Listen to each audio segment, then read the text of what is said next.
Hola, bienvenidos a La Guía Escéptica, el podcast en el que discutimos temas científicos y ejercitamos nuestro pensamiento racional. Este es un programa promovido por la Sociedad Secular y Humanista del Perú. Les habla Aurora Gutiérrez y conmigo están Víctor García Belaunde. Hola, ¿qué tal? Luciano Ivanor. Hola. Julio Gutiérrez. Hola.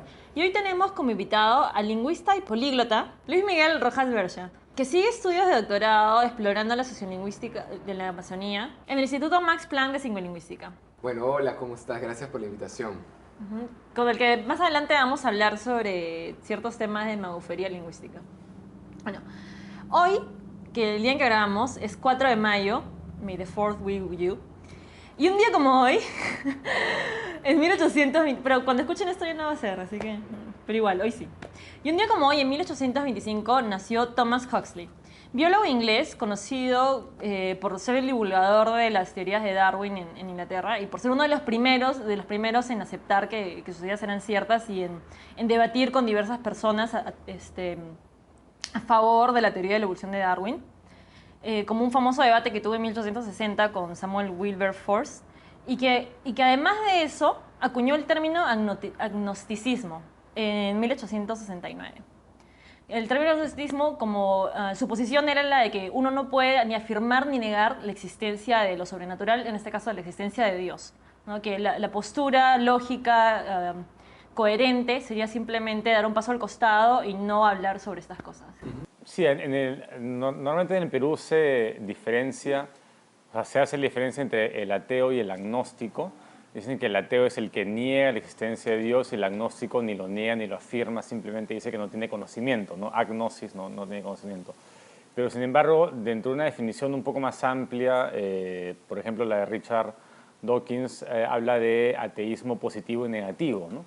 El ateísmo positivo es el que afirma que Dios no existe y el negativo en realidad es el agnóstico. En realidad el ateísmo negativo es lo mismo que el agnóstico, ¿no?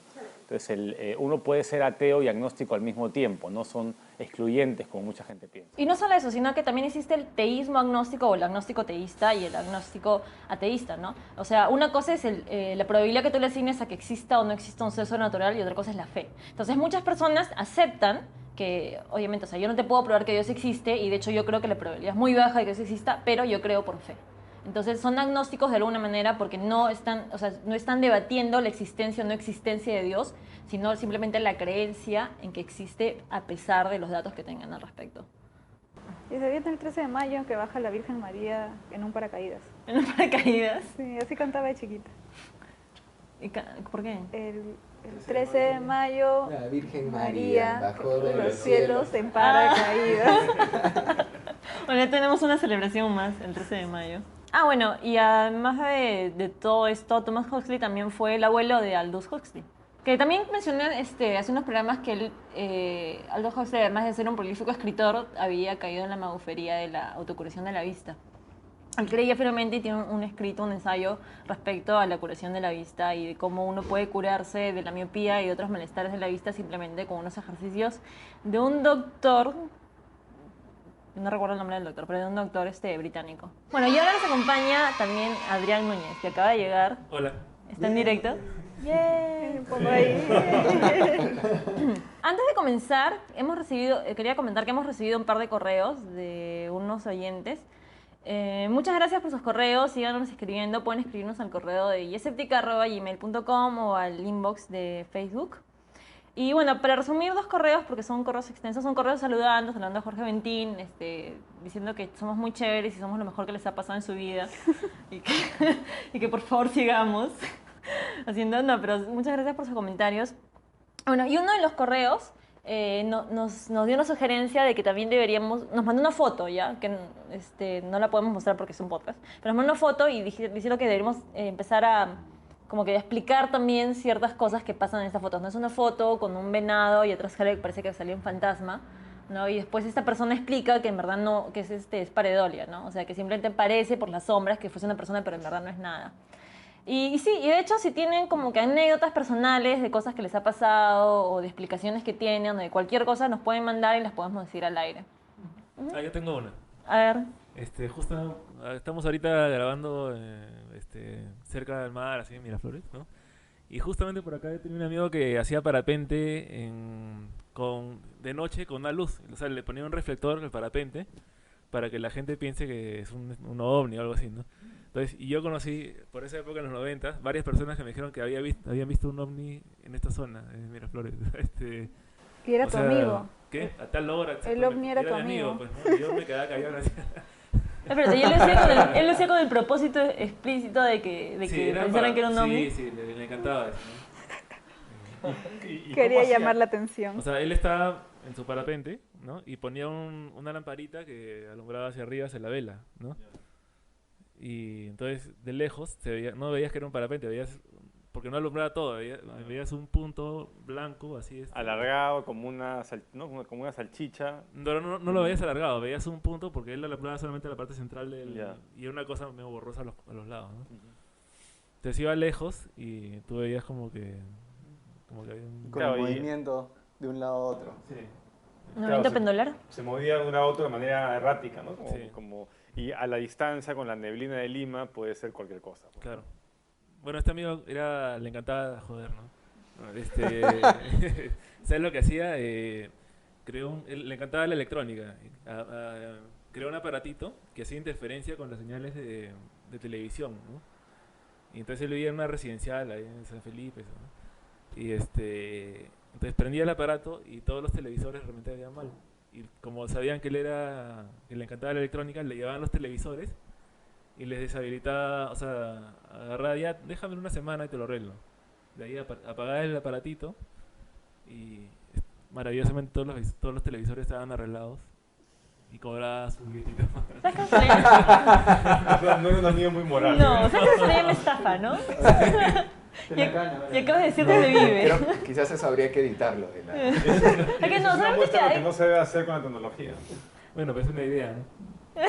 Nicolás. No. Es muy parecido quizás a lo que vamos a tratar en un rato, ¿no? En donde se usa la ciencia para ganar dinero, o el nombre de la ciencia. En el nombre de la ciencia. Bueno, también hemos recibido otro correo en el que... Es un correo que nos dice que por favor tratemos el tema de qué países lideran la investigación científica y en qué áreas. Y que hacen la acotación sobre la cita que dijo Jorge Bentín, bueno, sobre una de las cosas que dijo Jorge Bentín, que dijo, ser racional es un compromiso sincero y honesto a entender la realidad aunque no te guste. Pueden citarlo. Y dice que le recuerda un texto de Uno y el Universo, del escritor Ernesto Sábato, que es físico además de ser literato, y que dice, el hombre que investiga la naturaleza lo hace con los deseos, prejuicios y vanidades que son inseparables de la pobre condición humana. Pero frente a los insobornables hechos, hay un instante en el que el investigador debe abandonar sus deseos, sus prejuicios y sus vanidades. Cierro comillas. Que es precisamente el tema de que estábamos hablando, de que tienes que ir hacia donde la verdad, estoy haciendo comillas, te lleve y no hacia donde te lleve tu gusto o lo que quieras que sea la realidad, ¿no? Y bueno, si te pueden llevar a Marte, ahora precisamente Víctor nos va a hablar sobre cuáles serían los efectos negativos de viajar a Marte. Hace unas semanas hablamos de Mars One y sobre este grupo de personas que quieren, digamos, llegar a Marte con financiamiento privado, ¿no? Digamos, algún informe sobre lo difícil que sería, ¿no? Y ahora, inclusive, hace unos días salió en el Science Advances, esta semana, ¿no? Un estudio que expuso a ratones a la misma radiación que experimentarían los astronautas a la hora de viajar a Marte, ¿no? Porque, ¿qué pasa? Estamos en los viajes a la Luna de ida y vuelta y los viajes fuera digamos, a la órbita de la Tierra.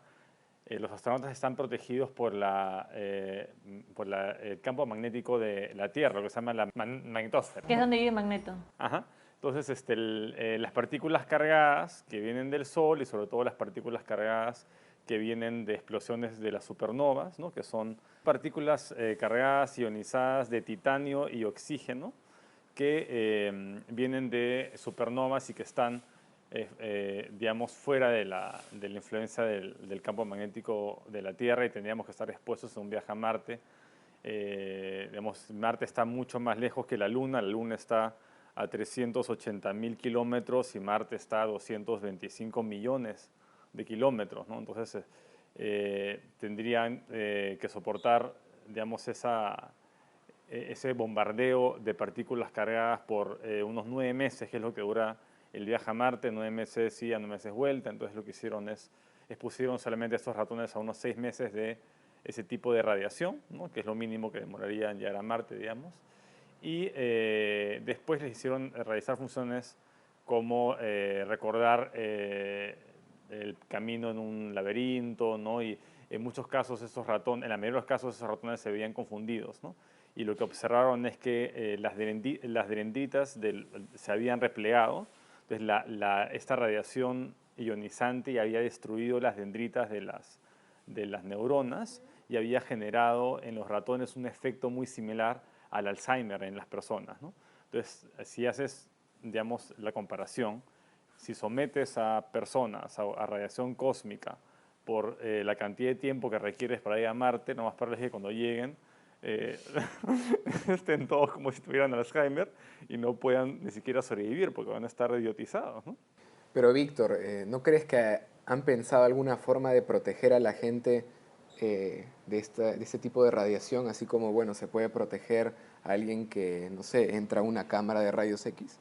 Claro, tendría que rediseñarse, o sea, tendría que diseñar la nave con un tipo de protección a la radiación, ¿no? que absorbe estas partículas cargadas, ¿no? Lo interesante es Pero que no hasta se ha ahora no se hecho, han tomado, ¿no? claro, hasta ahora no se Siendo han tomado tan en cuenta. pronta la fecha Porque eso de no era lanzamiento. claro, eso no era, bueno, Mars One no va a lanzar probablemente cuando dice que va a lanzar, no ¿Cuándo sé dice si, que va a lanzar? Empezaría en el 2026. claro, Sí. era 2020 y de ahí lo pospusieron para el Originalmente, 2026. sí. Porque solamente se puede ir a Marte cada 2 años, ¿no? Cuando Sí. están los planetas alineados. Pero bueno, lo que ha pasado con Mars One es que ya hace un tiempo dejaron prácticamente de hacer experimentos, casi no reciben financiamiento y está prácticamente desarticulado. O sea, no están continuando con el proyecto, ¿no? Pero no creo, yo de verdad dudo que sean los primeros en llegar a Marte, no lo sé. ¿Y sabes si este estudio lo han intentado replicar o se lo están replicando? Y con otros... No lo han replicado, pero yo creo que es bastante sabido lo que hace esta radiación ionizante, ¿no? O sea, destruye las estructuras más débiles, en este caso son las dendritas, ¿no? Y también hay que acordarse que Marte tampoco tiene campo magnético, ¿no? O sea, ha perdido su campo magnético, o sea, esta radiación también afecta a Marte, ¿no? Entonces no solamente o sea, hay que ver la manera de proteger a los astronautas para que lleguen y también construir albergues que tengan también esta protección contra esta radiación ionizante, ¿no? Porque si no, no van a ahorrar mucho tiempo. Van a acabar todos locos.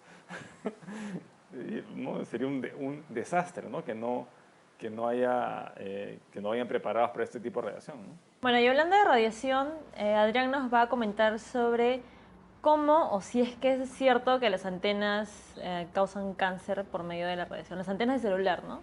Bueno, hay muchos problemas relacionados con las antenas de celular, ¿no? Justo tú hablabas de la radiación ionizante y ese es básico entenderlo, ¿no? Porque hay dos tipos, puedes dividir la radiación electromagnética en dos tipos, ¿no? Una es no ionizante y la otra es ionizante. Esto significa que si es ionizante es porque la frecuencia, o mejor dicho, la energía de esa radiación puede arrancar electrones de la materia, ¿no? O sea, de ti, por ejemplo, o de un aparato, o lo que sea. Esas radiaciones ionizantes son las que están con frecuencias por encima de la luz ultravioleta, ¿no? A partir de 10 a las 6 Hz ya es ionizante, ¿no? Y son normalmente dañinas. Tienes rayos X, rayos gamma, o sea, los rayos químicos que tú mencionabas, ¿no? Y bueno, ¿qué pasa? Hay daños celulares que pueden llamarse cáncer, otro tipo de daños, justamente porque se arrancan electrones de la materia y hay degeneración de la materia, ¿no? Entonces puede haber degeneración genética, puedes tener mutaciones, cáncer, ¿no? Entonces hay un tipo de radiación que sí afecta claro, la hay un estructura tipo de molecular y otra que simplemente pasa a través, ¿no? Sí, por eso es que cuando tú te vas a hacer rayos X, la persona que lo hace tiene que estar detrás de una pared o protegida y tú puedes estar sometido a un breve tiempo porque si no también te hace daño, ¿no? Pero en el caso de los celulares no es así, o sea, porque no es radiación ionizante, es una radiación que tiene una frecuencia muy baja, es incluso más baja que la frecuencia de radio, o sea, de televisión, ¿no? Es cercana, y está más o menos en el rango de las microondas, ¿no? El horno de microondas tiene una frecuencia parecida a la de los celulares. Entonces ahí hay dos cosas, ¿no? Primero que por un lado no es ionizante y por ese lado y no te genera cáncer, ¿sabes? Teníamos que encontrar un mecanismo que explique por qué sí podría generar cáncer y a la vez por qué habiendo tantos celulares y tantos años usándolo no vemos cáncer en aumento, ¿no? Bueno, porque no, Este, tampoco es tanto tiempo, han claro, pasado 30 años, creo, sí. desde el uso masivo de Claro, celulares. no hay, no hay un mecanismo que explique por qué Claro. causarían cáncer, ondas de radio, por qué causarían cáncer. Y segundo, tampoco hay pruebas, ¿no? Ujú. No hay pruebas, ¿no? O sea, no hay ni correlación ni causalidad. Ah, Nada. y ahora, Pero sí hay algunas dudas por lo que es dentro del espectro de las microondas, ¿no? Entonces, si tú estás muy cerca de un celular o mucho tiempo, podrías experimentar cierto calor, ¿no? ujú. O sea, te podría calentar un objeto, una parte del cuerpo. Pero lo que se ha medido es que un celular te puede calentar una fracción de 1 grado. O sea, es incluso mucho menos de lo que te calentaría estar un ratito al sol, ¿no? Pero no sé si han visto ese video, hay un video en el que ponen varios celulares y ponen un maíz, conchita, así, sí, un maíz, sí, sí, ajá, sí. y hacen que Claro, ajá. sí. Eso es porque han sacado el magnetón de microondas y lo han puesto abajo de la mesa. Entonces, Sí, prende- yo lo intenté con mis amigas. Ujú. Juntamos como 6 celulares y no pasaba nada.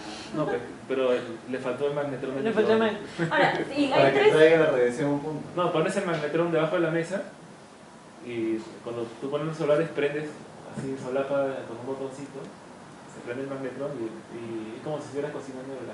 Bueno, y hay tres mitos que yo he escuchado. Uno es el de los microondas, que los microondas causan, o sea, en la comida, sino la radiación que producida por los microondas causan cáncer.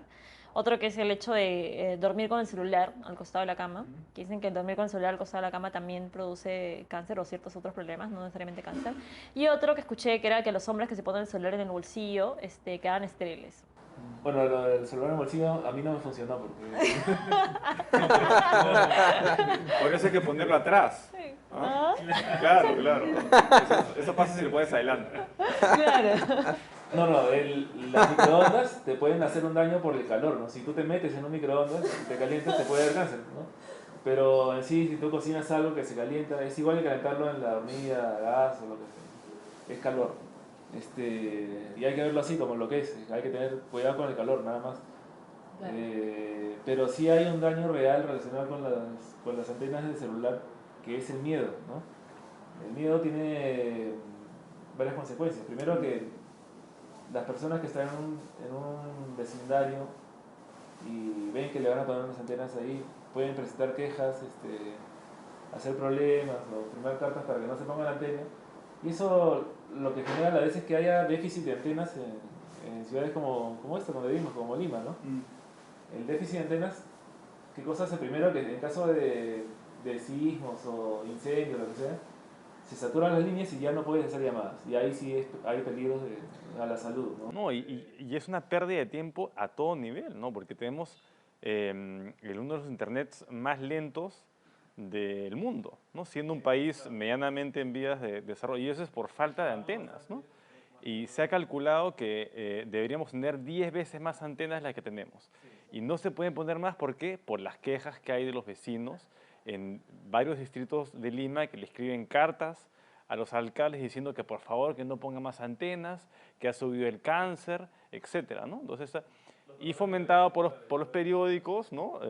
Casi todos los periódicos, digamos, no sé si todos, pero gran mayoría, ¿no? No voy a mencionar acá nombres, pero los mejores periódicos sacan siempre, cada mes, ¿no? Una de estas propagandas advirtiendo a los vecinos de que tengan cuidado con las antenas que produce cáncer, ¿no? Eso es falso. Ahora, si quieren, si nos auspician, sí mencionamos sus nombres, por si acaso. Pero lo que yo vi, no sé si se han enterado que han empezado una campaña a favor de las antenas. Yo escuché una vez un spot por radio, no le presté mucha atención, pero hace unos días también vi un spot en televisión, que era, están haciendo una campaña en favor de poner las antenas. No recuerdo el nombre de la asociación, me imagino que será una asociación, qué sé yo, de esas empresas de telecomunicaciones, pero dando a entender como que los beneficios de tener antenas y de mejorar la comunicación.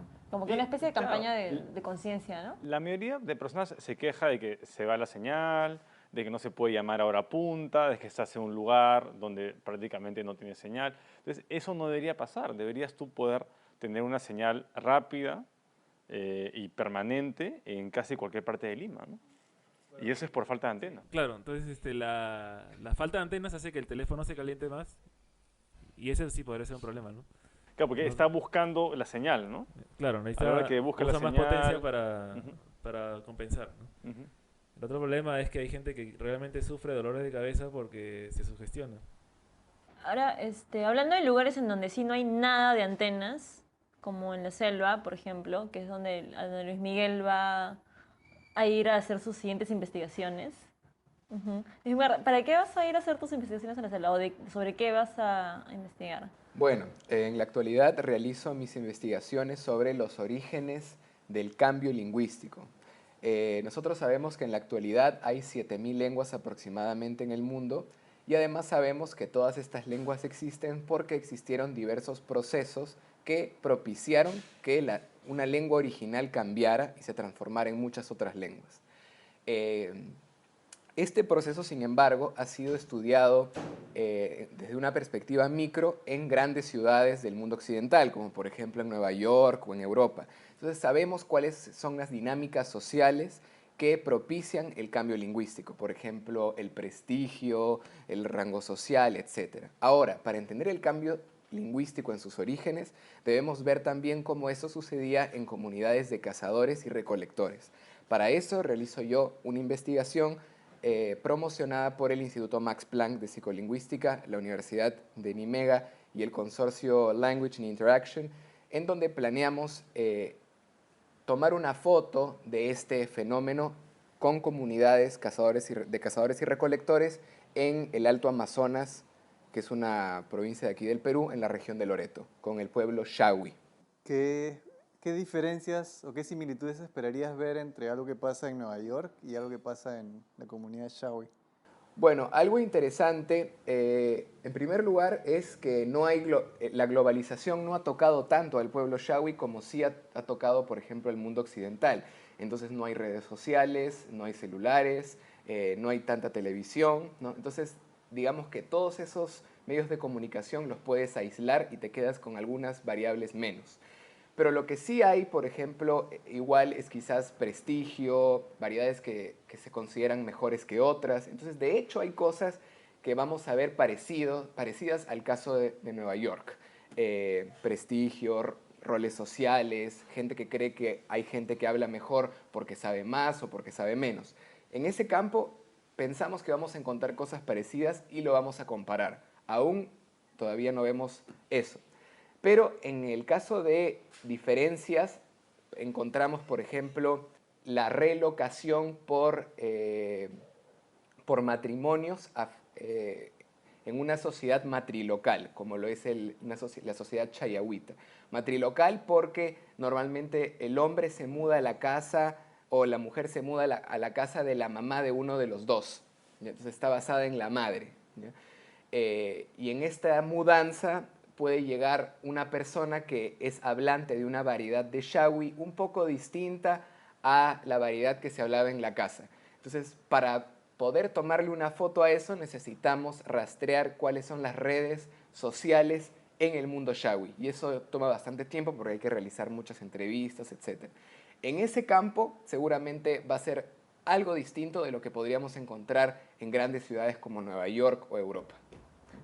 ¿Y cuáles son algunos de los mitos o creencias que la gente tiene comúnmente equivocadas sobre la lingüística o el desarrollo del lenguaje en general? Bueno, quizás podríamos empezar por esta parte amazónica y es pensar que las lenguas amazónicas son lenguas no desarrolladas, que son lenguas de gente salvaje, que son lenguas que no pueden expresar el pensamiento occidental. Y por supuesto ahí les tengo que decir, queridos amigos, que todos ustedes que piensan estas cosas están completamente equivocados. Y es porque no saben nada de lenguas ni lingüística, ¿no? Y lo que pasa es lo siguiente, y es que todos los seres humanos tenemos lenguas porque necesitamos saciar ciertas necesidades comunicativas. Entonces los grupos amazónicos intentan saciar estas necesidades comunicativas de ciertas formas que nosotros, de las que nosotros no necesitamos, como por ejemplo utilizar la lengua para describir un número muy grande de tipos de plantas que son utilizadas en su medicina tradicional, o crear palabras para armas utilizadas solamente en ese contexto, o para animales que solamente aparecen en ese contexto, o también para describir eventos y fenómenos que normalmente forman parte de la cosmovisión de ese grupo. En el caso del mundo occidental, como alguna vez, pues, cuando fui entrevistado por Víctor, también conté esto, existió la necesidad de la lengua para expresar pensamientos filosóficos, y ahí fue donde lenguas como el alemán o el francés se desarrollaron mucho, o también existió la necesidad de tener una lengua oficial en Roma, y tener una lengua literaria, y así fue como el latín empezó a enriquecerse y a mirar hacia otras tradiciones, como hacia la tradición griega, etc., ¿no? Claro, porque hay este prejuicio, ¿no? De que hay idiomas que son mejor para una cosa que para otra, ¿no? Dicen que, no sé, que el griego o el alemán son idiomas más para filosofía, y el italiano es más para poesía, como el español, ¿no? Y son prejuicios que la gente tiene, Son ¿no? prejuicios, o sea, cuando uno mira esas lenguas, yo sí podría decir, son más para esto, pero eso no significa que la otra no pueda llegar a ser también para, ¿no? Porque potencialmente todas pueden llegar a lo mismo, porque son lenguas de una sola especie, que es la especie humana. Claro, además, las lenguas no se quedan estáticas. Por supuesto que no, existe cambio lingüístico, ¿no? Por ejemplo, te doy un ejemplo hermoso, y es el ejemplo que estoy estudiando en esta época, es el ejemplo de la lengua Shawi. Si uno mira la lengua Shawi en la actualidad, va a darse cuenta que hay muchas estructuras dentro de la lengua Shawi que provienen de la lengua quechua. Entonces uno se pregunta por qué es que en esta lengua, que no está emparentada por ningún lado, hasta donde sabemos, con la lengua quechua existen estas estructuras, y esta gente no habla quechua. Entonces lo que pasa es que hubo un proceso de contacto por el cual, obviamente, quizás durante el tiempo de conquista del Imperio Incaico, en donde el Imperio Incaico llegó muy cerca a esta zona, y hubo grandes contactos entre pueblos dominados por el Imperio Incaico, que eran hablantes de quechua, y hablantes de Shawi o Chayahuita, y esto llevó a que los chayahuitas, quizás algunos, se volvieran bilingües, y con el tiempo estas estructuras entren en el chayahuita, y así el chayahuita también se transformó un poco más en una lengua de tipo andino, podríamos decirlo así. Entonces las lenguas se adaptan. Ahora, cuando el chayahuita se encuentra en un estado de diglosia con el castellano, y a diglosia me refiero a este fenómeno en donde existen dos lenguas, una por sobre la otra, ¿no? Y hablantes normalmente bilingües que dominan ambas y usan una para hablar en sus casas o hablar en lo más familiar, y la otra para situaciones más altas, como relacionadas más con la cultura o con el prestigio, ¿ya? Entonces, en este mundo chayahuita existe esta diglosia en donde hay ahora el español y el chayahuita, y vemos muchas estructuras del castellano que entran en el chayahuita, pero el chayahuita no pierde vitalidad porque a los shawi les encanta que su lengua, y esto parece ser algo muy propio de los shawi, se adapte al cambio. Y esta ideología de adaptación al cambio es muy propia del mundo shawi, y es algo que intento también describir en esta investigación, ¿no? O sea, ahí vemos un ejemplo clarísimo de adaptación lingüística. ¿Y qué es sobre la idea de que existe una lengua propia o apropiada, por ejemplo, un español propio y un español que no se debe usar, o que está mal, o que es que vale menos que el español? Bueno, tú misma lo has dicho, ¿no? ¿Qué hay? Nada, pues. En verdad, de eso no podemos... En verdad son ideas muy impropias. Yo tengo una pregunta sobre cómo adaptar un concepto, porque a la hora que hay contacto entre dos lenguas, Sí. puede ser que hay un concepto que aparezca en una y se adopte en la otra, ¿no? Como pasó con el quechua y el shawi. Pero yo me pongo a pensar, no sé, alguien inventa el Internet, ¿no? En Estados Unidos. ¿Y qué vas a hacer con ese nuevo concepto, ¿no? Lo traduces, es Internet, ¿no? O la computadora, ¿no? Nosotros decimos computadora. En España y en Francia se dice ordenador, ¿no?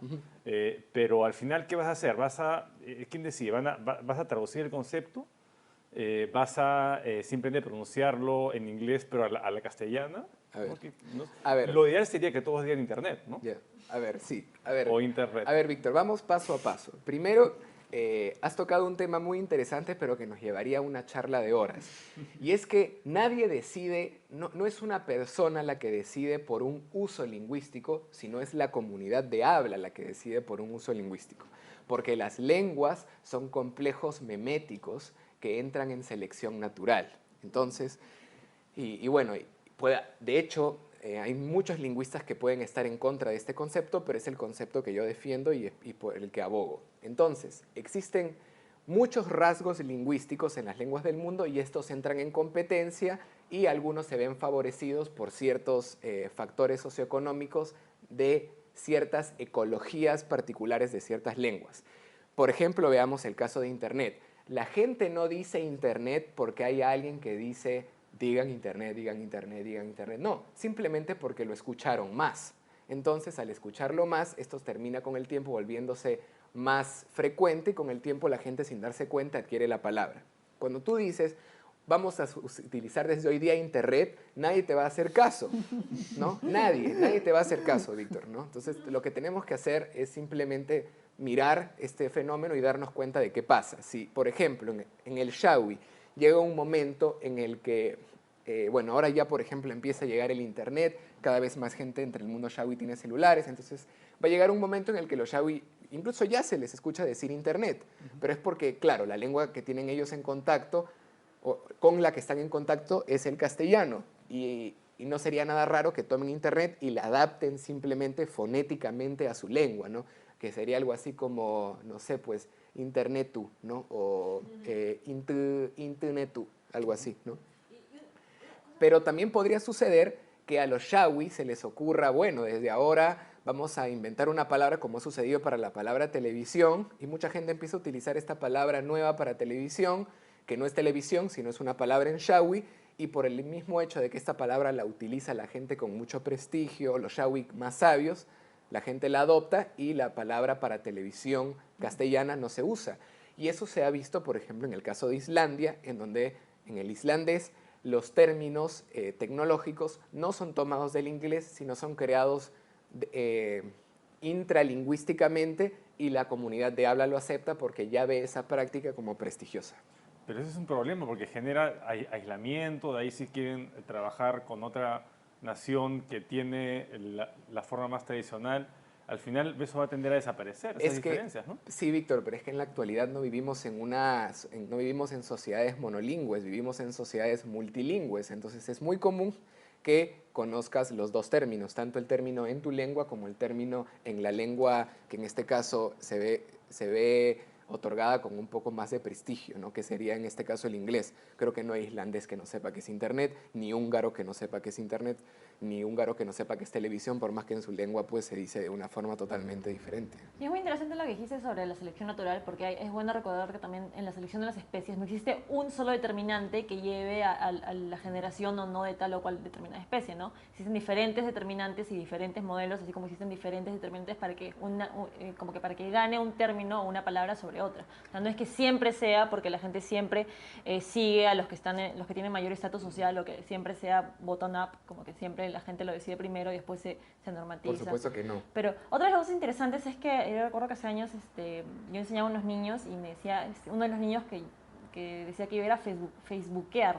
Entonces, todos estos, ahora que mencionaste el internet, todos estos nuevos verbos que se han creado, chatear, facebookear, mensajear. ¿Qué significa facebookear? En esa época era chulo, era entrar, era como googlear, es simplemente estar en Facebook, era facebookear.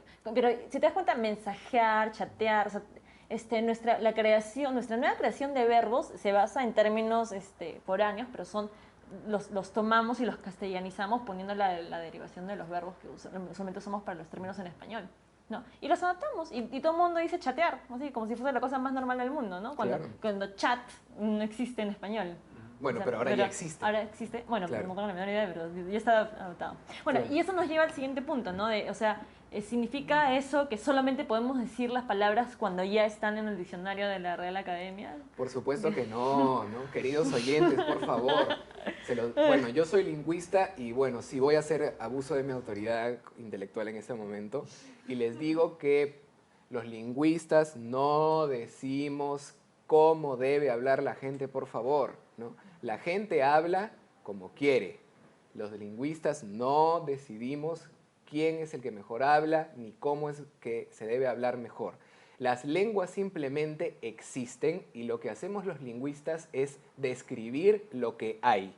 Si yo hoy día les digo a todos ustedes que desde mañana ya no van a decir la casa, sino van a decir lo casa, seguramente todos ustedes van a estar en mi contra y obviamente porque eso va a ir en contra después de la gramática del castellano. Y si yo mañana les digo que digan caso en lugar de casa, porque ahora pues casa va a ser masculino, ¿no? Porque quiero ser un poco más igualitario y de vez en cuando hay que cambiarle el género, obviamente ninguno de ustedes tampoco me va a hacer caso, ¿no?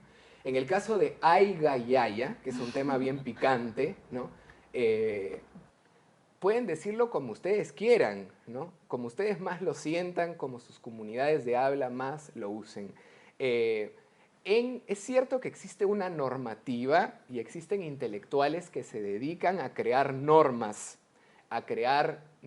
para hablar, entre comillas, un castellano más estándar.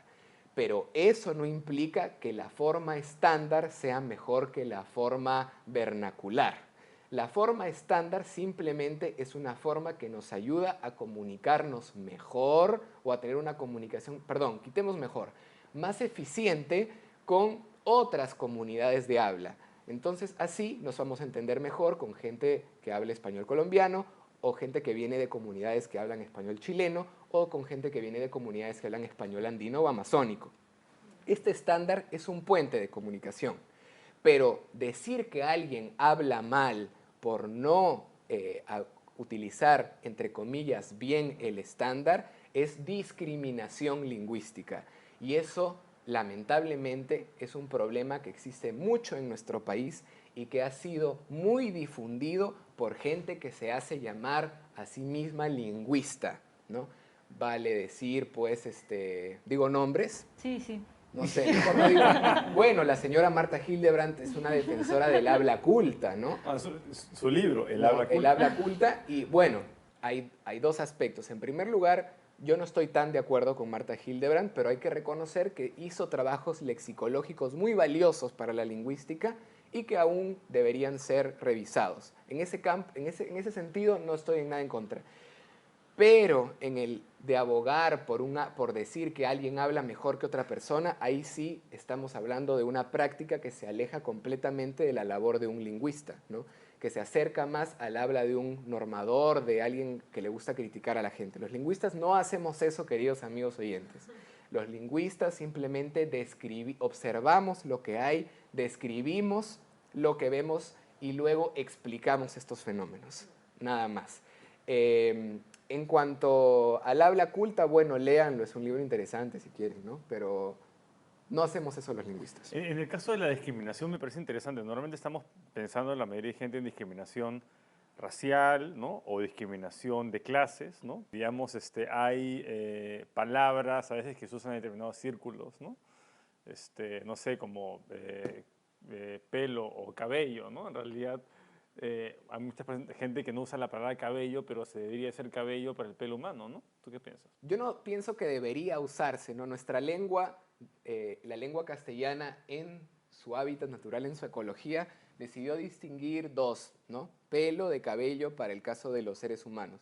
Pero si en algún momento en nuestra ecología lingüística se reduce a uno, no creo que sea por más o menos adecuado, sino simplemente por cambio lingüístico, ¿no? Entonces, no creo que uno sea más adecuado que otro, creo que depende del uso. ¿Se reduce a un pelo?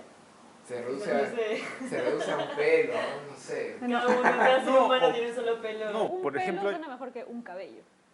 A mí me suena más bonito. Pero de nuevo, es una cuestión de cómo Sí, suena. claro. no, Son o vas, por celebraciones. ejemplo, y hablas con alguien por teléfono y dice, me pongo en mi delante, ¿no? O dice a una forma que estamos acostumbrados a verla como mala o mal pronunciada, o escuchamos un acento motoso, ¿no? Y ya estamos Uy, ya. discriminando, ¿no? A veces Empezamos ya. no es una cuestión racial porque no estamos viendo a la persona, no sabes qué estatus tiene, pero basta que tenga una manera de hablar y ya la clasificas dentro de una categoría. A ver, ahorita ¿no? vamos a hablar Y de eso. Yo opino sobre eso que... Y vas a discriminar a partir de ahí, ¿no? Sí, pero muchas veces la persona o una persona no es capaz de completamente dejar de lado y no discriminar. Lo que puedes hacer es no reaccionar sobre la discriminación que ella haces. O sea, si ya discriminas a una persona como no es parte de mi in-group, porque el ser humano se basa en in-groups, ¿no? Tienes un in-group que se puede expandir, puede ser la gente con la que estudias, la gente con la que hablas, la gente con la que trabajas y cada uno tiene diferentes etiquetas. Entonces, si ya etiquetas a una persona como no es parte de mi in-group. Ahora, ya que le etiquetaste, la vas a tratar diferente, eso ya es una decisión racional. Claro. Algo que me gustaría mencionar es lo siguiente, y es que en esta ecología de la discriminación lingüística, sobre todo en nuestro país, ¿no? Por ejemplo, acabas de dar ejemplos bien bonitos, ¿no? Y que valdría la pena tocar para que nuestros oyentes sean conscientes de lo que pasa en nuestro país. Por ejemplo, en Denantes o su papá de él, automáticamente tú has dicho, lo escuchamos, y no es que seamos racistas ni nada, pero automáticamente clasificamos a esa persona de una forma. Ya. ¿Qué pasa? En nuestro país, ¿quiénes son los que se consideran o que la gente piensa que hablan mejor y quiénes se piensa que hablan peor? Los que hablan mejor normalmente son los de la aristocracia, los de la cúpula aristocrática limeña, de clase alta y blancos. ¿Quiénes son los que normalmente no hablan mejor? Pues la gente que es andina, la gente que es considerada chola en nuestro país, la gente que es considerada de la clase media baja o baja, que viene de los conos, etcétera, y que normalmente utiliza esas formas. Entonces, no es que la discriminación lingüística exista en sí misma como un tipo de discriminación, sino que la gente discrimina a las personas por la raza, por el estatus social, etcétera, y luego, en base a esa evaluación primera, se genera otra evaluación lingüística que también es discriminada por eso. Pero si los blanquitos limeños ricos empezaran a decir su papá de él y en denantes, a nadie le importaría porque ese es el habla prestigiosa y eso se empezaría a transformar en el estándar, ¿no? Que es lo que pasó con Aiga Yaya. Lo que pasó con el reggaetón, ¿no? Que comenzó en las clases bajas y ahora todo el mundo escucha reggaetón. Claro, es lo que pasa con todas las lenguas, ¿no? O sea, en algún momento yo escucho en la calle a muchas señoras limeñas de clase alta diciendo su mamá de ella, su papá de él, ¿no? Y ya nadie les dice nada, ¿no? Porque seguramente se trata del habla culta ahora, ¿no? Pero lo que debemos hacer nosotros ahora, sobre todo todos los lingüistas, y por eso he venido para hablar de esto, es intentar que la gente tome conciencia de esto y darse cuenta que cuando hacemos una evaluación de tipo discriminatoria y lingüística, estamos siendo también racistas. Bueno, pero no solamente eso, ¿ya? Porque incluso dentro de tu mismo in-group puede ser que no sea completamente racial, pero discriminas a una persona porque piensas que es menos inteligente que tú. Puede ser de la misma clase social, también, pero también. Como que no presta atención en el colegio y habla mal, entre comillas. Claro, pero ¿por qué habla mal?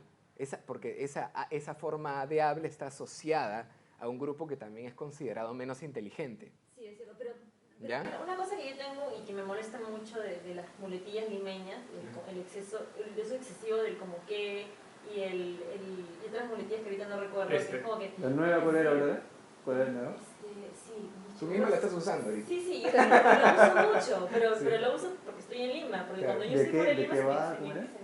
No me acuerdo, yo enseño a ¿En lo qué? adolescentes. ¿A lo qué? A lo que, claro, y los chicos se quedan como que, a lo que, y no te dicen nada. O lo que es, Ok. lo que es, lo que Sí, es. y repiten. Y eso me recuerda una noticia del panfleto, que no me acuerdo cómo se llama esta actriz, que dice que sacó una entrevista y dice, es como que, puta, pero o sea, nada, nada. Dices toda la entrevista, ¿no? Pero como está validado de alguna manera. Es que estas muletillas, aunque su mismo nombre ya de por sí tiene una evaluación, ¿no? Una evaluación discriminatoria, porque no son muletillas, son simples marcas prosódicas, marcas pragmáticas que son utilizadas para marcar un foco o para marcar duda o para marcar o para entregar un turno. Entonces, siempre son utilizadas, tienen una función también. Tiene una función porque yo estaba bajo la impresión de cómo muletilla aparece cuando no hay fluidez lingüística. ¿no? Claro. Entonces, cuando no tienes que decir y no quieres quedarte callado, la metes ahí, ¿no? Dices hasta que se te ocurre algo y ahí dices lo que tienes que decir, ¿no? Los periodistas tienen... Al uso como Sí. muletillas, cuando se quedan en blanco y... Los periodistas tienen mucho eso, ¿no? Estamos con el presidente de la Cámara. Que se queden callados hasta que tengan algo que Bueno, decir. pero haciendo una culpa, la guía escéptica también tiene mucho de eso, ¿sabes? Lo que Claro. pasa es que Quitamos. A fin de año vamos a sacar el compilado de los y los Pero eso es lo bonito de tener Sí, una vez vino un, teoría lingüística. vino un amigo de hermana de la República Checa que no hablaba nada de castellano. Y le dijeron tú, para que la gente no piense que eres extranjero, o sea, le dijeron tienes que decir sí, pero... Y eso es todo, ¿no? Y eso era todo lo que sabía de peruano. Entonces, le hablaban, le decía sí, pero...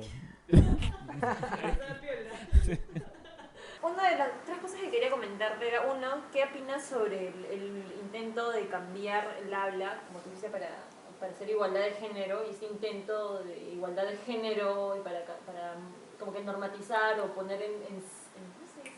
En neutro ciertas palabras o ciertos artículos para no seguir dentro de un sistema claramente patriarcalista de la lengua? Ya, ese es un tema, te agradezco mucho la pregunta porque me metes en la llaga del problema. Y bueno, las lenguas son como son porque responden a una ecología lingüística particular, como ya dije minutos antes. Ahora, si estas formas nuevas porque son formas escritas, las formas habladas se van a mantener, nadie va a decir bonitux, ¿no? O bonituas, ¿no? Bueno, bonitux suena a mixer. Bonitux, ¿no? Claro, ¿No? suena a mixer. Ay, qué bonitux. Sí, claro, que es como, y ya le pusiste la O de paso, ¿no? Que ya es masculina. Pero bueno, esto entra a la escrituralidad, ¿no? La escritura, al igual que la lengua también, entra también en este proceso de selección natural. Y si es que cala, bueno, se transformará en una forma estándar. Pero eso va a calar no porque porque la lengua vaya a ser más o menos patriarcal o matriarcal, ¿no? Sino porque la ecología lo va a hacer.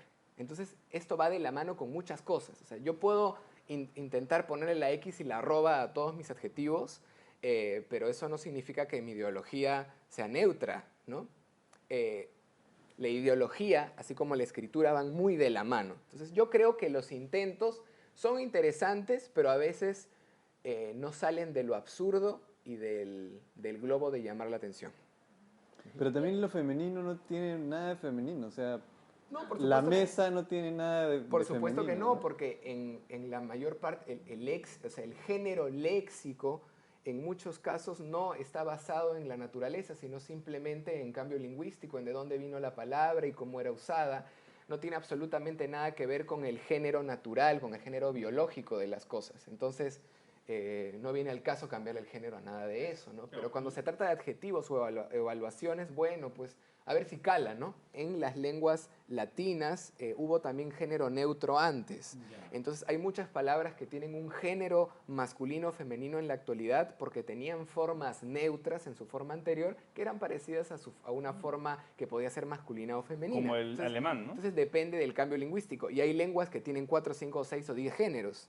¿Ya? El género depende mucho de lo que toca en ese momento en el cambio lingüístico, no es una decisión. Aparte que no es un cambio fundamental. Ya, además que ahora estamos hablando de un aspecto muy distinto, que es el uso lingüístico y otro es la escritura, ¿no? Hay que Es más saber fácil deslindar. aceptar, digamos, la bisexualidad y las variantes sexuales en lenguas que tienen más de 2 géneros. No diría, no pondría las manos al fuego por eso, porque se ven, creo, casos de todos los tipos. Por ¿no? ejemplo, porque, a ver, en Tailandia tienen una palabra en tailandés para el ladyboy, ¿no? Claro. Que es el transexual, ¿no? Claro. Entonces, el hecho que ya tengas una categoría para eso ya puedes identificarlo y no estás con la idea de que solamente hay hombre y mujer, ¿no? Claro. Pero, a ver, el género, o sea, el género lingüístico en las lenguas del mundo no tiene a veces nada que ver con la ideología, ¿no? Porque muchas veces está basado en la biología de hombre y mujer y a veces palabras que son masculinas tienen identidades femeninas en algunas lenguas del mundo. Entonces, no se puede pegar biología con lengua al 100%, porque hay miles de factores que entran para poner a una palabra en cierto género. Y además el género, como así lo estamos tratando ahora, también no puede ser tratado de una manera tan laxa, ya que género simplemente no es hombre y mujer, sino género implica tipo. ¿Ya? Entonces hay lenguas en las que puede haber 20 géneros y relacionados, por ejemplo, estas son palabras que se relacionan a cosas que son espiritualmente parecidas al fuego, y ahí se ponen a las mujeres, por ejemplo, ¿no? O cosas que están relacionadas pues con lo fecal, entonces se ponen a todas las, no sé, o cosas que están relacionadas con la magia y se pone ahí, no sé, al hombre, ¿no? ¿Y por qué se pone ahí? No sabemos, ¿no? No sé, entonces hay 20 géneros, entonces no haría yo la comparación así de manera tan laxa. Sí, ahora, hace un momento también dijiste que nosotros usamos el español estándar para poder lograr una comunicación más fluida entre personas que usan diferentes dialectos en sus zonas para conversar con sus familias, pero tenemos un español estándar. Sí. Y hay un lenguaje que se intentó desarrollar, bueno, aparte del intento del Esperanto, de intentar que sea la lengua universal. Hay un lenguaje, no sé si hablar del Lojban. Sí, Loiban o Lojban, sí. No solamente el Lojban ha sido un intento interesante para lengua auxiliar de comunicación internacional, sino también han habido otros intentos mucho más exitosos, como el caso del Esperanto, creado a finales del siglo XIX y que en la actualidad tiene 10 millones de hablantes, incluidos hablantes nativos, ¿ya? Entonces, ¿qué pasa? Estos intentos son intentos utópicos por lograr tener una lengua que permita a toda la humanidad comunicarse. Esta lengua normalmente se busca que sea una lengua simple y fácil de aprender por distintas comunidades de habla que tienen como lenguas maternas lenguas muy distintas unas de otras. El problema con el Esperanto fue que es una lengua muy parecida a las lenguas europeas, pero también muy simple. Pero ¿cuál es el otro problema? Bueno, y el Loiban es una lengua que no se parece a nada, entonces ese es el otro caso radical, ¿no? Entonces es difícil de aprender también. El problema es que no entran en el juego de la selección natural, porque es no natural decir que desde ahora vamos a usar esta lengua. Eso no pasa jamás en la historia de la humanidad. La gente no decide, ahora la lengua A es la lengua que vamos a usar todos pongámonos a estudiarle esta lengua. O sea, eso no pasa. Lo que pasa es que la gente se intenta comunicar, por ahí que logran tener una forma en común y luego empiezan a colaborar y crean un código en común. Estas lenguas, bueno, del Lojban no puedo decirlo, del Esperanto sí, porque yo he sido delegado de la Asociación Universal de Esperanto aquí en el Perú, pero esta lengua sí logró tener mucha pega. Y logró tener mucha pega porque tuvo mucha difusión en Europa, porque se veía como la lengua perfecta para el intercambio en la Comunidad Europea. Ahora incluso es una de las lenguas de la Unión Europea. ¿Pero por qué? Porque ya que tiene hablantes propios, porque había pues dos personas que utilizaban esta lengua, el Esperanto, como lengua auxiliar de comunicación, y el hijo escuchaba el bebé escuchaba esto, entonces aprendí el Esperanto. ¿Y qué le pasó al Esperanto? El Esperanto ya empezó a cambiar otra vez.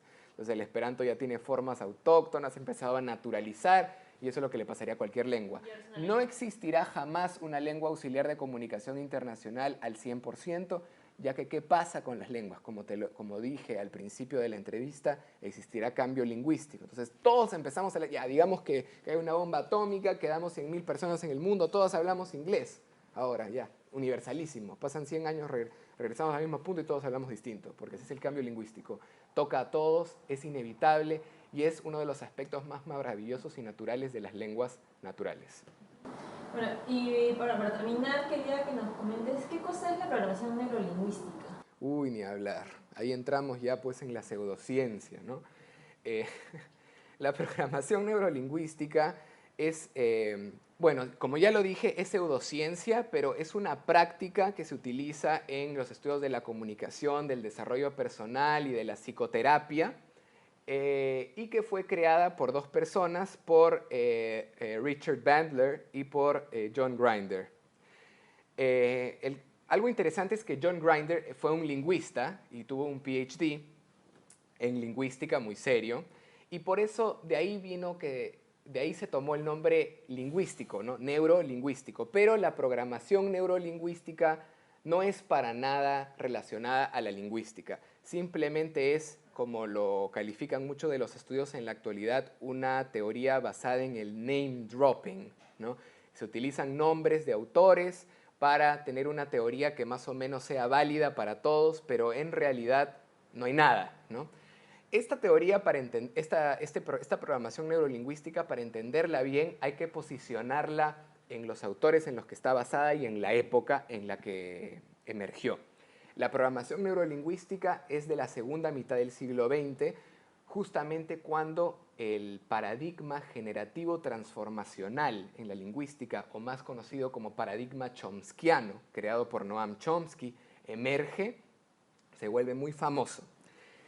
Es así como uno de los fundadores de esta práctica toma a la lingüística como un ejemplo, ¿no? Y dice, existen ciertas estructuras lingüísticas en la mente que pueden ser cambiadas, ¿no? Y estas estructuras obviamente se mencionan porque en la lingüística generativa transformacional se cree en estructuras mentales en la cabeza.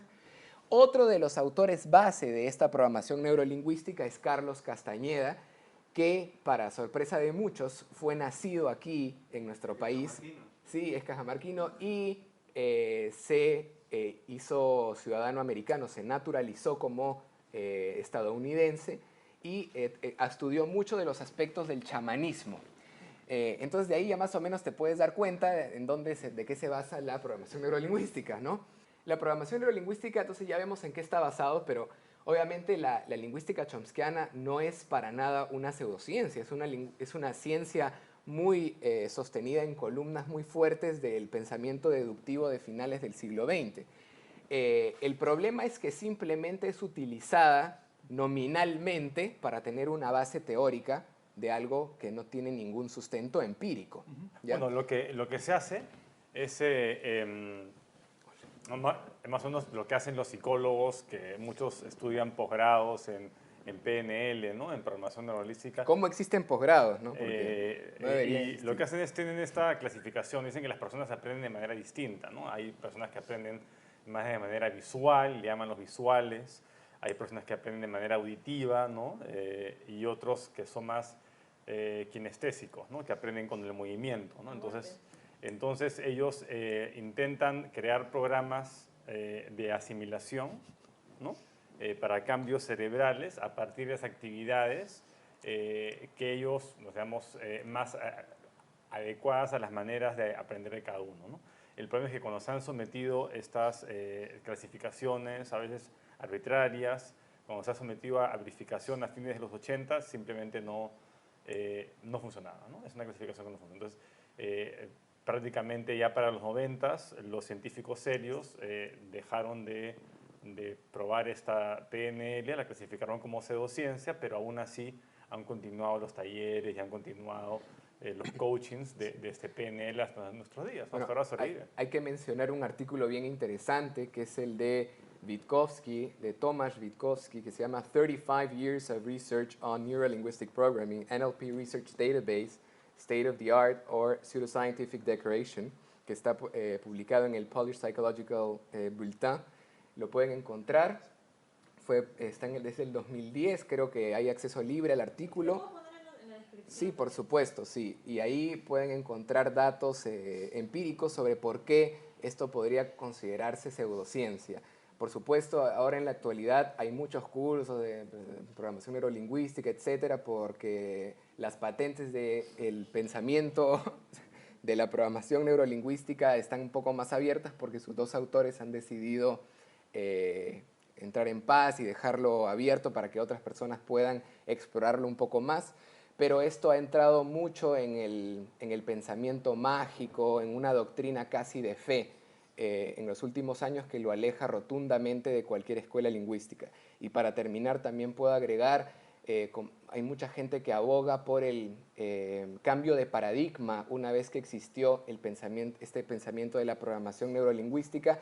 Cuando la programación neurolingüística apareció, por favor, no existió ningún cambio de paradigma en la lingüística. El paradigma de esa época era la lingüística generativa y empezaban a hacer la lingüística cognitiva funcional. la programación neurolingüística no fue ningún cambio de paradigma, fue simplemente una anécdota que ahora la consideramos pseudocientífica. Acá tengo un dato de la Journal of Professional Psychology, Research and Practice, ¿no? Que tiene ha hecho una lista de estas terapias desacreditadas de la psicología, y la PNL está dentro de la lista, ¿no? O sea, ya prácticamente hay consenso en la comunidad científica sobre el carácter pseudocientífico de la PNL. ¿Cómo que puede haber un posgrado de una pseudociencia? Pregúntale a la universidad que lo ha puesto, ¿no? También vi que habían hecho un posgrado de algo de medicina alternativa. O sea, y de hecho hacen, porque hay también hay estudios validados de acupuntura y otras cosas, ¿no? ¿O cómo se llama? Yo vi que hubo un intento en Argentina y lo frenaron, ¿no? Pero no, puede ser que haya prosperado en algún lado. O sea, poner terapias alternativas como programa de no sé si pregrado, pero por lo menos dentro de una universidad de toma. Será con fines de lucro, seguramente, sin duda, como lo es la programación neurolingüística, ¿no? Bueno, recuerden que universidades en el mundo hay de todas, o sea, así como comparación en paréntesis, pero que tiene que ver con el tema, existen universidades evangelistas en Estados Unidos, ¿no? Que enseñan pues creacionismo como si fuera ciencia. Hay doctores, posgrados, personas con grandes títulos que se han graduado de estas universidades, ¿no? Que no usan el método científico, que utilizan únicamente la Biblia para justificar todo lo que te enseñan. Entonces hay doctores de estas universidades que creen que realmente la Tierra tiene 6.000 años y que los dinosaurios vivieron con los hombres y que el Cañón del Colorado es producto del diluvio universal de Noé. Entonces, instituciones de educación superior, entre comillas, van a encontrar de todo, porque la regulación es poca. Ojalá que no lleguemos a ese nivel en nuestro país, ¿no? Porque si llegamos a eso, entonces va a haber carrera de tarot, carrera de astrología, carrera de numerología, ¿no? Que ya sería el colmo. Que no te sorprenda que lleguemos algún día.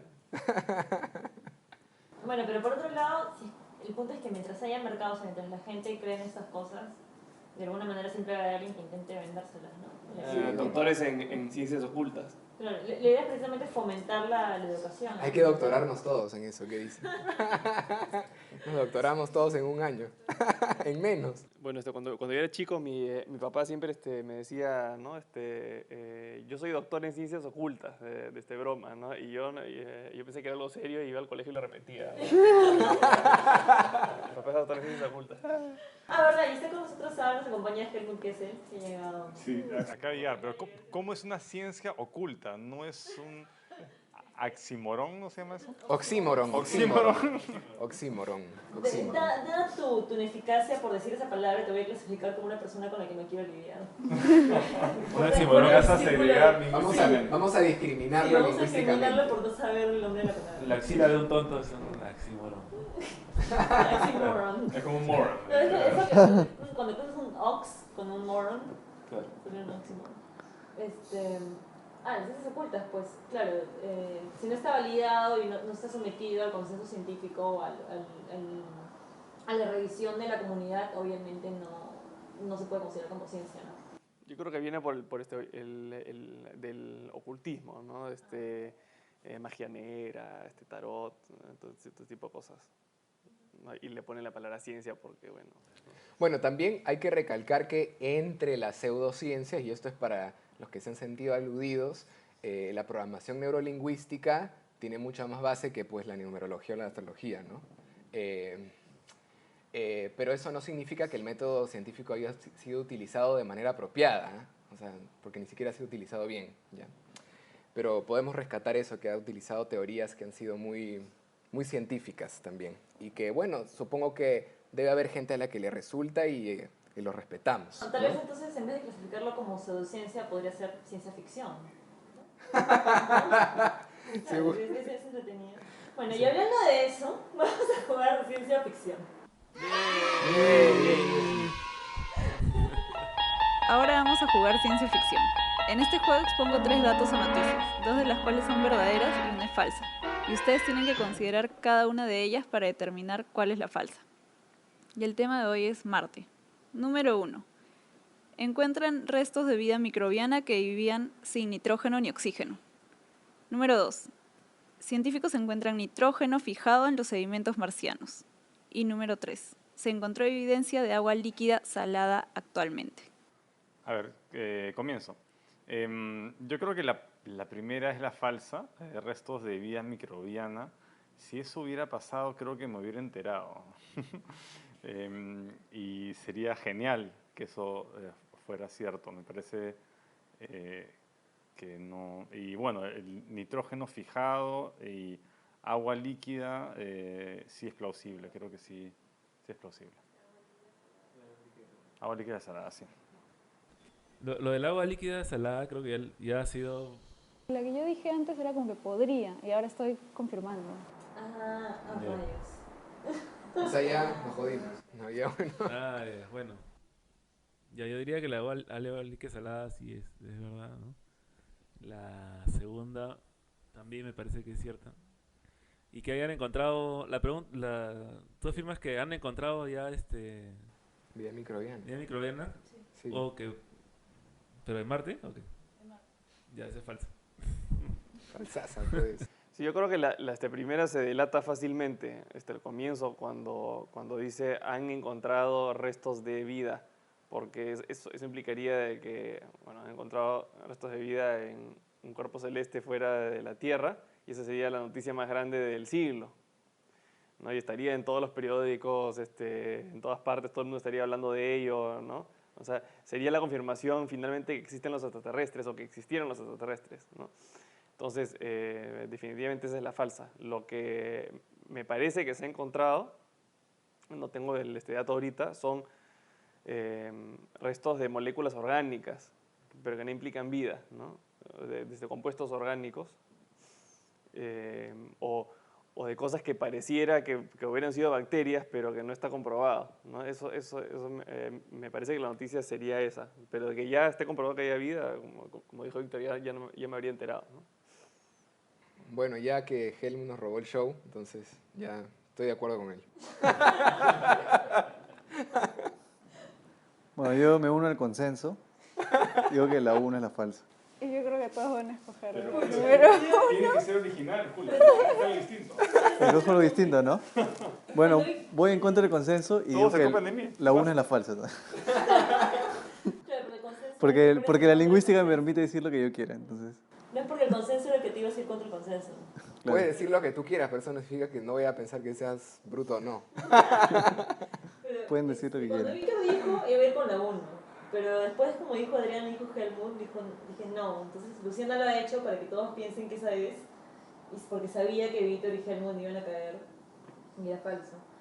Y lo del agua líquida, yo pensaba que era exactamente lo mismo que habías dicho la vez pasada. Entonces, para ir contra el consenso y porque no me importa mi estatus en esta situación, voy a ir con la número 3. Ya, nadie escogió la número 2. Oh. Muy mal, ya. ¿Cuál era? Los científicos encuentran nitrógeno fijado en los sedimentos marcianos, es ciencia. Los científicos han encontrado formas fijas de nitrógeno en Marte. Esto sugiere que puede haber habido un ciclo de nitrógeno en algún momento en el pasado de Marte. La detección se ha verificado a través de los análisis de las muestras tomadas en 3 puntos diferentes en Marte. Esta noticia es de hoy o ayer, por si acaso, si es que no se han enterado. Y vamos con la número 3, que se encontró evidencia de agua líquida salada actualmente. Esa noticia es de hoy. Y los datos recogidos en Marte por el rover Curiosity de la NASA indican que el agua en forma de salmuera puede existir bajo ciertas condiciones sobre la superficie del planeta. Lo que hemos mostrado es que en determinadas circunstancias, por un par de horas al día, usted puede tener las condiciones adecuadas para formar salmueras líquidos en la superficie de Marte. Y la número 1, que es que encuentran restos de vida microbiana que vivían sin nitrógeno ni oxígeno, es ficción. Pero yo pensé que lo iban a sacar por otra cosa, no porque no la habían escuchado. En verdad dice que Pero es como que muy obvia, ¿no? hasta donde se sabe es imposible obtener vida sin nitrógeno. Claro. Lo saqué de The Spoof, creo, no recuerdo la página. Bueno, sí, ese dato es cierto también, ¿no? Por ahí le hemos podido sacar. Pero... Claro, yo pensé que si es que la sacaban por ahí. Claro, porque la vida tiene que tener chon, ¿no? Carbono, hidrógeno, No, oxígeno y nitrógeno, por lo menos. puede haber vida sin oxígeno, pero no sin nitrógeno. Hasta donde Pero el ADN no tiene... el ADN y el ARN se basan en una proteína del nitrógeno o algo así. No, todos tienen... Porque definición somos a base de carbono. Pero si tenemos una definición alternativa de vida, podríamos tener seres vivos que no sean a base de carbono. Simplemente tenemos que expandir nuestra definición de lo que es vida. Claro, lo que pasa es que somos a base de carbono por una razón, ¿no? Porque las moléculas complejas, para justamente poder mantener su complejidad, necesitan el carbono. El carbono es como el engrudo, el ladrillo, ¿no? Que mantiene la estructura de casi cualquier molécula compleja. Entonces, si pensamos que para que haya vida tiene que haber una molécula compleja, tipo ADN, cualquier otra, entonces, hasta donde sabemos, necesariamente tendría que haber carbono, ¿no? Porque si no hay carbono, entonces no se crea una molécula compleja y ningún tipo de vida podría existir si la molécula es demasiado simple, ¿no? Pero ¿no crees que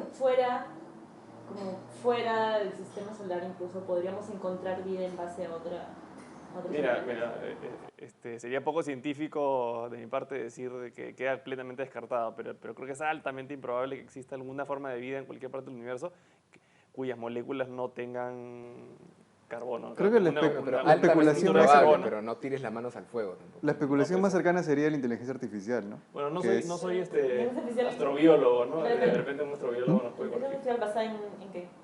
¿Sílice? No sé. En silicio, claro. El silicio es tan estable como el carbono y también puede ser utilizado para formar moléculas más complejas, ¿no? Sí, pero Pero la no inteligencia está- artificial, por lo mismo de ser artificial, implica que ha sido creada por algo no artificial.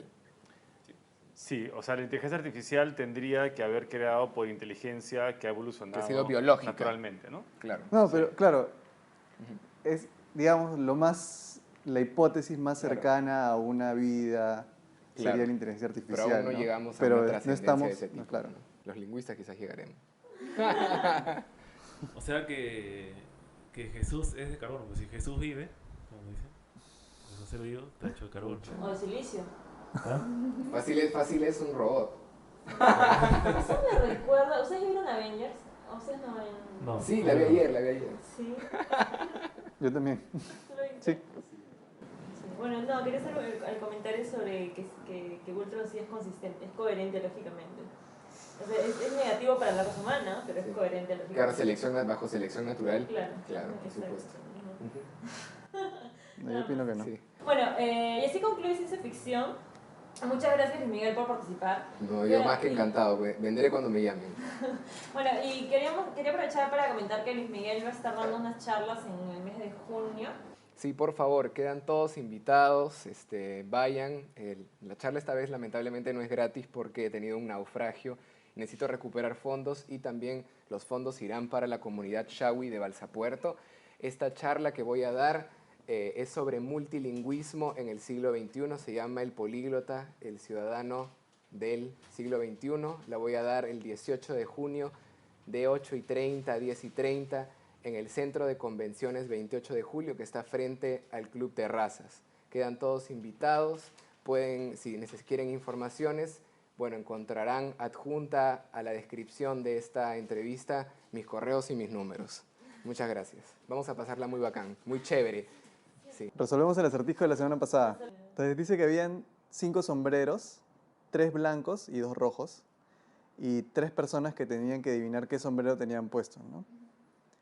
Entonces todos podían ver los sombreros de las otras personas, pero no pueden ver su propio sombrero, y había que ver por qué es que alguno de ellos puede adivinar el color correcto de su sombrero. Entonces, la primera persona mira 2 sombreros, ¿no? Mira los sombreros de la segunda y la tercera persona. Y entonces, si ambos fueran rojos, ya sabe que tendría el sombrero blanco. Entonces, si es que la primera persona no adivina, es porque hay por lo menos un sombrero blanco entre las otras 2. Hay por lo menos uno. Entonces, si la primera persona no adivina, pasamos a la segunda. La segunda persona observa a la tercera. Si la tercera persona tiene un sombrero rojo, quiere decir que ella tiene un sombrero blanco. Porque entre esas 2 debería haber un sombrero blanco. Entonces, si tiene un sombrero rojo, ya adivinó. Entonces, si es que no adivina, es porque la tercera tiene un sombrero blanco. Entonces, si la tercera persona ve que ni la primera ni la segunda han adivinado, la tercera puede adivinar que tiene un sombrero blanco. Y esa es la respuesta del acertijo. Por cierto, ustedes saben de dónde viene la palabra acertijo, ¿no? ¿De dónde? ¿De Batman? No, pues el origen de la palabra acertijo. Ni idea. La etimología. No, porque la usan, ¿no? Viene de acertar, de la palabra acertar. Pero si lo Y hizo viene de Flanders sería certeza, como pues, hacer así que por ahí estamos más cerca que de certeza, ¿no? Es una cosa o afirmación muy problemática según el DRAE. El nuevo acertijo. Sí, este es un acertijo sencillo. Y seguro, de repente ya lo han escuchado antes. Hay un barquero, tiene un bote y quiere cruzar de una orilla a otra orilla. Pero tiene un lobo, una cabra y una col. Y el problema es que si es que deja al lobo con la cabra, se lo come. Si deja la cabra con la col, se la come. Y solo puede cruzar en la barca con un animal, una sola cosa. Entonces, el acertijo es cómo hace para poder cruzar de una orilla a otra orilla. Con la menor cantidad de viajes. Con la menor cantidad de viaje posible. Bueno, y ese es el acertijo. Recuerden, pueden mandarlos la respuesta. Bueno, vamos a postear el acertijo y pueden escribir ahí las respuestas del acertijo. Bueno, y ahora vamos a cerrar con la cita racional. Bueno, hay una cita de Dawkins, ¿no? Vamos a hablar, dice, la fe ciega puede justificar lo que sea. Si un hombre cree en un Dios diferente o incluso si usa un ritual diferente para adorar al mismo Dios, la fe ciega puede decretar que debe morir, ya sea en una cruz, empalado, atravesado por la espada de un cruzado, con un disparo en una calle de Beirut o dinamitado en un bar de Belfast. Los memes de la fe ciega tienen sus propias maneras inmisericordes de propagarse a sí mismos. Esto es cierto en la fe ciega patriótica y política, al igual que en la religiosa. La fe ciega no admite racionalidad, ¿no? Y ahí habla de los memes también. Claro, por supuesto, en la teoría memética. Y hablando de memes, precisamente Dawkins, Harris, Dennett y Hitchens. ¿Qué me Hitchens? Los cuatro Hitchens jinetes del son los apocalipsis. cuatro jinetes del apocalipsis, ¿no? Y precisamente en la línea de polos en serial tiene un polo con un estampado de los cuatro jinetes del apocalipsis, ¿no? Son como el meme por la antonomasia de los nuevos ateístas, ¿no? De los neoateístas. Y bueno, y quería aprovechar para contarles que en Serial tiene un descuento de 40% en su línea de polos para los oyentes de la guía escéptica. En la manzana prohibida, el de John Lennon, ¿te acuerdas que estaba con la letra? ¡Ah, qué buen polo! Cambiada. Sí, miren el programa de la manzana prohibida. Sí, aparte, y tienes un 40% de descuento en los polos en Serial. Ah, qué que bacán. tienen polos con estampados alusivos a la ciencia o a las series, como Breaking Bad o Game of Thrones. Realmente en Star Trek, ¿no? Bueno, y así concluye la Noveneaba. noveneada. Ahorita Iván debe estar revolcándose en su asiento de bus. La 20ª menos 1 La 20ª menos 1. ¿Qué más? edición. La X y X. La Six. La Six. Sí, la edición Six. Y La enésima para N igual 19. Claro. la edición La- 19 en varios idiomas. La T19. ¿Eso qué es? La 19 en chino. Ah, sí, sería Chunkais Honillo, ¿no? La 19. Sí, Chunkais Honillo. Y en Shawi. Sería igual Shunkais con emisión. Ujú. Porque los números son prestados del quechua. Y ahí vimos un ejemplo lindo, ¿no? De los números. Y recuerden que nos pueden mandar sus correos, mensajes o sugerencias, comentarios, correcciones. Hemos recibido, por cierto, también recibimos un mensaje o un comentario con críticas y preguntas para nuestro invitado del programa anterior sobre la dieta paleo, pero no lo vamos a desarrollar en este programa, sino que vamos a dedicar un programa especial para hablar sobre nutrición, mitos y verdades que existen sobre la dieta paleo y otras dietas, ¿no? En general. Recuerden que pueden escucharnos por iTunes o en el blog de WordPress y en la nueva plataforma de iVoox en la que estamos colgando los programas. Y visítenos en Facebook como Guía Escéptica o en el blog de WordPress como guiaescéptica.wordpress.com. Y nos vemos en la 20ª edición de la Guía Escéptica. Chao. Chao, chao.